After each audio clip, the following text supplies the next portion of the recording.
আসসালামু আলাইকুম। আমরা বাড়ি করার পরে বাড়ির ভিতরে উঠানের ওপরে বেশ খানিকটা জায়গা পড়ে আছে। আসলে এটা উঠান বললেও ঠিক হবে না।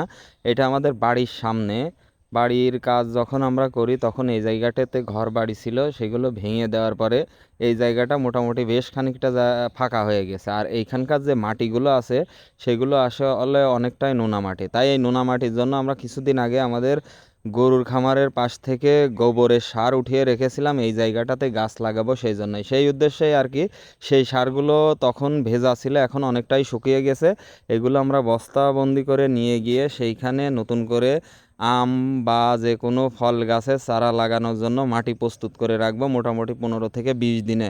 তারপরে আমরা এইখানে ঘিরে তারপরে ফল গাছ বা যেই ধরনের গাছগাছালি লাগানোর দরকার সেখানে লাগাবো। এখানে গাছ লাগানোর উদ্দেশ্য হলো দুইটা। একটা, আমাদের বাড়ির ভিতরে সব জায়গাতে গাছগাছালি খুবই কম, যার জন্য এই চৈত্র বৈশাখ মাসে বিশেষ করে গরমের সময় অতিরিক্ত গরম হয়, যার জন্য এখানে গাছ লাগাতে হবে। আর দ্বিতীয় কারণ হলো বাড়ির ভিতরে যদি ফল ফলাদির গাছ থাকে সেই ক্ষেত্রে ফলও খাওয়া হয় এবং ঝড়ঝাপটা এবং ছায়া থাকে।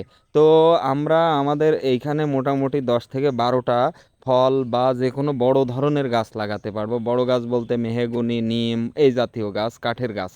তো আমরা এখনও সিদ্ধান্ত নেইনি আসলে এখানে কি কি গাছ লাগাবো। প্রথম প্রাথমিক অবস্থায় আমরা এইখানটাতে জায়গা প্রস্তুত করছি, কারণ এইখানকার মাটিতে কোনো প্রকার জোর নাই। অনেক দিন যাবৎ এই মাটিগুলো ঘরের মেঝেতে ছিল, যার জন্য এই মাটিগুলো অনেকটা লাল ধূসর টাইপের হয়ে গেছে। আর এইখানে যদি আমরা জৈব সার এবং কিছু রাসায়নিক সার দিয়ে মাটিটা প্রস্তুত করে রাখবো মোটামুটি 15 থেকে 20 দিন, যেই একটু রোদের তাপটা কমবে তখনই আমরা এখানে গাছ লাগিয়ে দেবো। আসলে এখনই আমরা গাছ লাগাতে পারি, কিন্তু এই জায়গাটাতে এত পরিমাণ রোদ যে নতুন গাছ নিয়ে এসে লাগালে দেখা যাচ্ছে এই রোদের কারণে মারা যেতে পারে।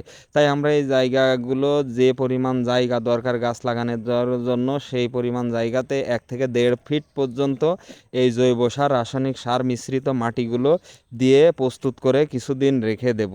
তারপরেও এটা যেহেতু আমাদের বাড়ির ভিতরে, বাড়িতে আমাদের 2-3টা করে ছাগল সারা বছরই থাকে, সেহেতু এইখানটাতে আগে ঘিরতে হবে। আমি অন্য একটা ভিডিওতে ঘিরে যেই দিন গাছ লাগাই সম্পূর্ণ ভিডিওটা দেওয়ার চেষ্টা করব। আপাতত আমরা মাটি প্রস্তুতের কাজটা শেষ করে তারপরে নার্সারির থেকে আমরা কিছু গাছ কালেকশন করব।